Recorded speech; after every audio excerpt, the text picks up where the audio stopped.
آمن الرسول بما أنزل إليه من ربه والمؤمنون. மேலான ஃபித்ரா, ஜகாத், சதகாக்களை நமது இஸ்லாமிய கல்வி சங்கத்திற்கு கொடுத்து உதவுங்கள். அவற்றை உரிய நபர்களுக்கு அவர்கள் இடத்திற்கே சென்று விநியோகம் செய்ய இருக்கின்றோம். இன்ஷா அல்லாஹ். கொடுக்கப்பட்டுள்ள எண்களை தொடர்பு கொண்டால் எங்களது நிர்வாகிகள் தங்கள் இல்லம் தேடி வந்து கனிவுடன் பெற்றுக் கொள்வார்கள்.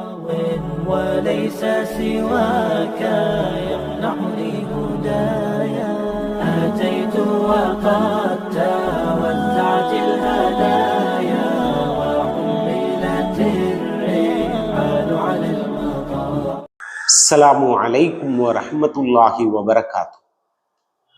இன்னல் ஹம்தலில்லாஹ் வஸ்ஸலாத்து வஸ்ஸலாமு அலா ரசூலில்லாஹ் முஹம்மத் பின் அப்துல்லாஹ் ஸல்லல்லாஹு அலைஹி வஸல்லம் வ அலா ஆலிஹி தாஹிரீன் வ அஸ்ஹாபிஹி அஜ்மஈன். அம்மா பாத்.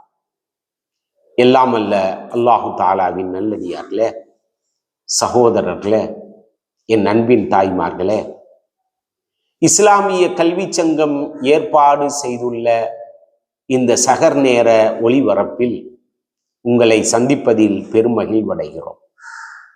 நாம் இந்த ரமதான் மாதம் ஆரம்பித்ததிலிருந்து பிறப்பு முதல் இறப்பு வரை என்ற தலைப்பின் கீழ் நாம் அன்றாடம் நம்முடைய வாழ்க்கையில் நடக்கக்கூடிய, நாம் செய்யக்கூடிய காரியங்களையே எப்படி இபாதத்தாக மாற்றி அதன் மூலமாக நன்மைகளை அடைந்து அல்லாஹ்விடத்திலே நற்கூலிகளை பெறுவது என்பது குறித்து பேசி வருகிறோம். அந்த அடிப்படையில் ஒவ்வொரு நாளும் ஒவ்வொரு செய்தியாக பார்த்து கொண்டே வருகிறோம். இன்று நாம் பார்க்கவிருப்பது, பள்ளிவாசலுக்கு செல்லும் பொழுது நாம் கடைபிடிக்க வேண்டிய ஒழுக்க நெறிகளை குறித்து பார்க்கவிருக்கிறோம். பாருங்கள், ஒரு பள்ளிவாசல் என்பது பெரும்பாலும் இஸ்லாமிய சமூகத்தில் பள்ளிவாசல் என்பது மிகுந்த மிகுந்த அவனுடைய சென்டர் ஆஃப் அட்ராக்ஷன். அவனுடைய எல்லா நிகழ்வுகளும் பள்ளிவாசலோடு தொடர்புடையது. இப்போ உதாரணமா வச்சுக்கோமே, ஒருத்தர் இறந்து போய்விட்டால் அவரை பள்ளிவாசலிலே தொழுக வைத்து பின்னர் அடக்கம் செய்கிறோம். பெரும்பாலும் நம்முடைய திருமணங்கள் பள்ளியிலே வைத்துத்தான் நடக்கிறது. அதே போன்று நம்முடைய சிறு வயது குர்ஆனை படிப்பதற்காக வேண்டி பள்ளிவாசலுக்குத்தான் நாம் செல்கிறோம். இப்படி நம்முடைய பல காரியங்கள், பல விஷயங்கள் பள்ளிவாசலோடு தொடர்புடையது. மற்ற வழிபாட்டு தலங்கள் இருக்கிறது அல்லவா, அது இறைவனை கும்பிடுவதற்கு மட்டும் பயன்படுத்துவர், வேற எந்த காரியமும் அதுல நடக்காது. ஆனால் பள்ளிவாசலில் அப்படி அல்ல, எல்லா காரியங்களும் நடக்கும். ரசூல் ஸல்லல்லாஹு அலைஹி வஸல்லம் அவர்கள் தான் உருவாக்கிய மஸ்ஜிது நபவி என்ற பள்ளிவாசலிலே அங்குதான் எல்லாவற்றையும் செய்தார்கள். அதுதான் தலைமை செயலகம். ரசூல் ஸல்லல்லாஹு அலைஹி வஸல்லம் அவருடைய தலைமை செயலகம் அதுதான். அது மட்டுமல்ல, இராணுவ கேந்திரம் அதுதான். அது மட்டுமல்ல, ஹாஸ்பிட்டலும் அதுதான். அது மட்டுமல்ல, பள்ளிக்கூடமும் அதுதான், காலேஜும் அதுதான். சிலர்கள் தூங்குவதற்கென்று, வீடு இல்லாதவர்கள் தூங்குவதற்கென்று உண்டான விடுதியும் அதுதான். இப்படி பல முகங்கள் கொண்டதாக அல்லாஹ்வுடைய ரசூல் முஹம்மது ஸல்லல்லாஹு அலைஹி வஸல்லம் அவர்கள் தன்னுடைய பள்ளி வாயிலை வைத்திருந்தார்கள். நம்ம இப்ப என்ன பண்ணிட்டோம், பள்ளிவாசலை சுருக்கிட்டோம். தொழுது நடக்கும், ரமலான் வந்துச்சுன்னா கஞ்சி காய்ச்சுவாங்க. அல்லது நான் சொன்னது போன்று, ஆரம்பத்திலே சொன்னது போன்று என்ன செய்வோம் கேட்டீங்கன்னா, மூத்தா போயிட்டாங்கன்னா அங்கே போய் நம்ம தொழு வைப்போம். கல்யாணம் சில சமயங்கள்ல அதுவும் குறைஞ்சு வச்சுப்ப, கல்யாணங்கள்ல பள்ளிவாசல்ல போய் வச்சுட்டு இந்த மாதிரி பண்ணிக்கிட்டு இருக்கோம். இதை மாற்றி ஆக வேண்டும். பள்ளிவாசல் என்பது நம்முடைய எல்லா நிகழ்வுகளோடும் தொடர்புடையது என்ற சிந்தனைக்கு வர வேண்டும். அல்லாஹ்வுடைய ரசூல் ஒரு செய்தியை சொல்லுவாங்க. பள்ளிவாசல் எவ்வளவு முக்கியத்துவம் வாய்ந்தது என்பது குறித்து அல்லாஹ்வுடைய ரசூல் ஒரு செய்தியை சொல்லுவாங்க. நாளை மறுமை நாளில் கடுமையான வெயில், உச்சந்தலைக்கு நேர சூரியன் வந்து நிறுத்தப்பட்டிருக்கும். கடுமையான வெயில், வேர்த்து விறுவிறுத்து போய் நிற்பான். இப்படிப்பட்ட சூழலில் 7 வகையினருக்கு அல்லாஹ் தன்னுடைய அரிசினுடைய நிழலை கொடுப்பானாம். இந்த 7ங்கிறத பின்னாடி பார்ப்போம். அதுல ஒருத்தர் ஒரு வகையினர் யாருன்னு கேட்டீங்கன்னா, வகல்புஹு முஅல்லகும் பில் மசாஜித், பள்ளிவாசலோடு மிகுந்த தொடர்புடைய ஒரு மனிதர். அவருடைய உள்ளம் என்ன செய்யும் கேட்டீங்கன்னா, எதுக்கெடுத்தாலும் பள்ளிவாசலோடு தொடர்பு கொண்டிருக்கும். தொழுகைக்கு மட்டுமல்ல, எல்லா விஷயங்களிலும் பள்ளிவாசலோடு அவருக்கு தொடர்பு இருக்குமே, அப்படிப்பட்ட மனிதர் என அல்லாஹ்வுடைய ரசூல் சொல்கிறார்கள். ஆகவே நமக்கு பள்ளிவாசல் மிக முக்கியம். அந்த பள்ளிவாசலிலே நாம் நடந்து கொள்ள வேண்டிய விதங்கள் குறித்தும், அப்படி செல்லும் பொழுதும் நாம் கடைபிடிக்க வேண்டிய முறை குறித்தும் தான் இந்த நிகழ்வில் அறிந்து கொள்ளவிருக்கிறோம். பாருங்கள், முதலாவதாக நீங்கள் பள்ளிவாசலுக்கு செல்வதற்கு வெளியே புறப்பட்டு விட்டால் இந்த பிரார்த்தனையை செய்து கொள்ளுங்கள். அல்லாஹும்ம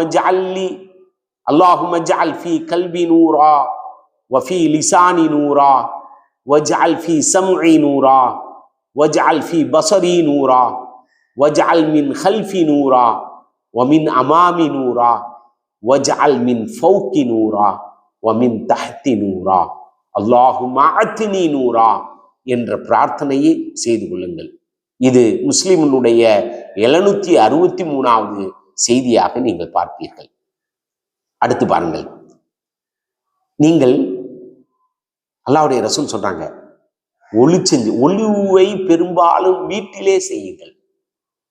பள்ளிவாசலுக்கு போய் செய்கிறது அது தப்பு இல்லை. ஆனால் ஒருவர் வீட்டிலேயே ஒளி செய்து விட்டு செல்வது ரொம்ப நல்லது.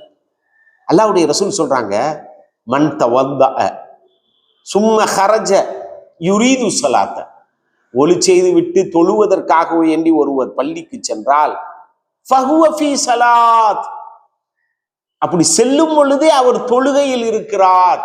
பாருங்களேன், செல்கிறார், அப்படி செல்லும் பொழுதே தொழுகையில் இருந்ததாக அவருக்கு நன்மைகள் எழுதப்படுகிறது.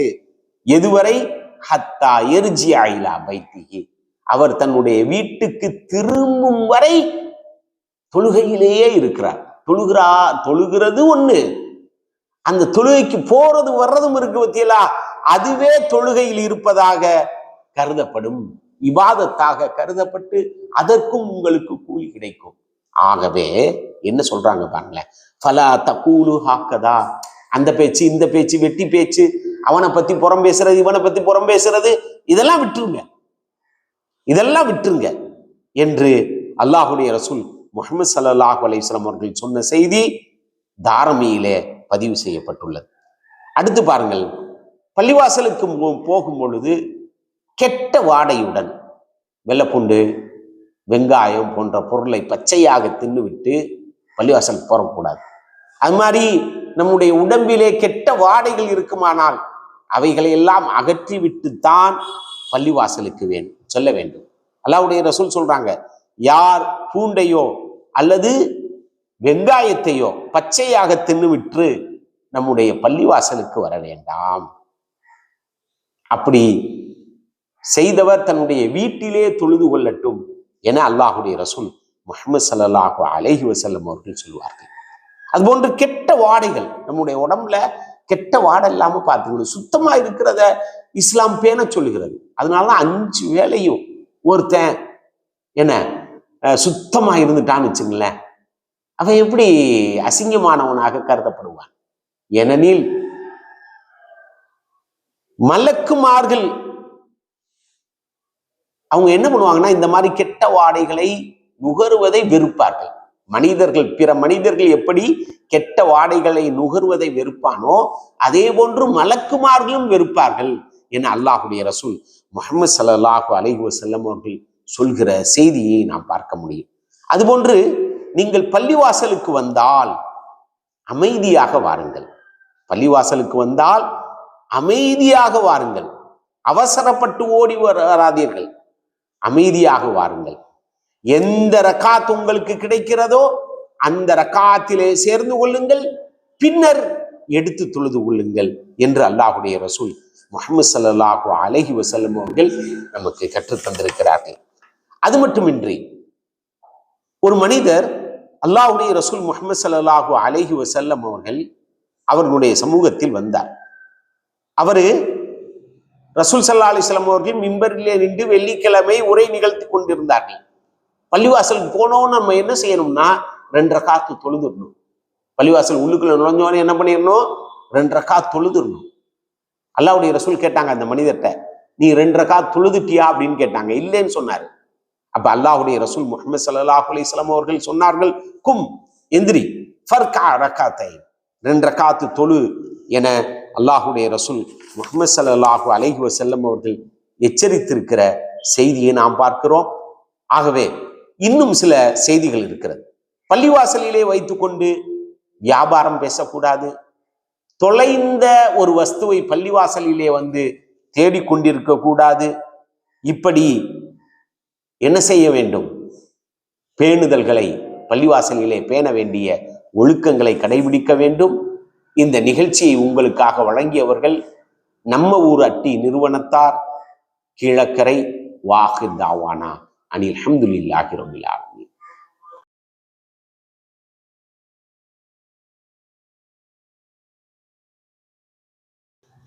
தொடர் 23க்கான கேள்வி, பள்ளிவாசலுடன் நெருக்கமான தொடர்புடையவருக்கு என்ன கூலி கிடைக்கும்? இந்த நிகழ்ச்சியை உங்களுக்கு வழங்கியவர்கள் நம்ம ஊர் அட்டி நிறுவனத்தார், கீழக்கரை. உங்களின் மேலான ஃபித்ரா, ஜகாத், சதகாக்களை நமது இஸ்லாமிய கல்வி சங்கத்திற்கு கொடுத்து உதவுங்கள். அவற்றை உரிய நபர்களுக்கு அவர்கள் இடத்திற்கே சென்று விநியோகம் செய்ய இருக்கின்றோம் இன்ஷா அல்லாஹ். கொடுக்கப்பட்டுள்ள எண்களை தொடர்பு கொண்டால் எங்களது நிர்வாகிகள் தங்கள் இல்லம் தேடி வந்து கனிவுடன் பெற்றுக் கொள்வார்கள்.